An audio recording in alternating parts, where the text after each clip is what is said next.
नमस्कार शेतकरी मित्रांनो, मुख्यमंत्री बळीराजा मोफत वीज योजना 2024 या अंतर्गत आपण या व्हिडिओमध्ये माहिती बघणार आहोत। भारतातील शेती मुख्यतः पावसावर अवलंबून आहे, मात्र गेल्या काही वर्षात झालेल्या जागतिक वातावरणामुळे मोसमी हवामान तीव्र बदल होत असून त्याचे दुष्परिणाम शेतकऱ्यांना भोगावे लागतात। अशा अडचणीत आलेल्या राज्यातील 7.5 HP पंपापर्यंत ग्राहकांना एप्रिल 2024 पासून मोफत वीज देण्यासाठी मुख्यमंत्री बळीराजा मोफत वीज योजना 2024 राबवण्यास मान्यता देण्यात येत आहे।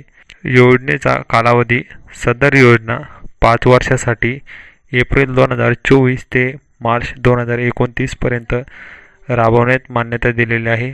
मात्र 3 वर्षाच्या कालावधीनंतर सदर योजनेचा आढावा घेऊन पुढील कालावधीत योजनेत बदल करण्यात येईल। व व्हिडिओ आवडल्यास चॅनलला सबस्क्राईब व व्हिडिओला लाईक करायला विसरू नका। धन्यवाद।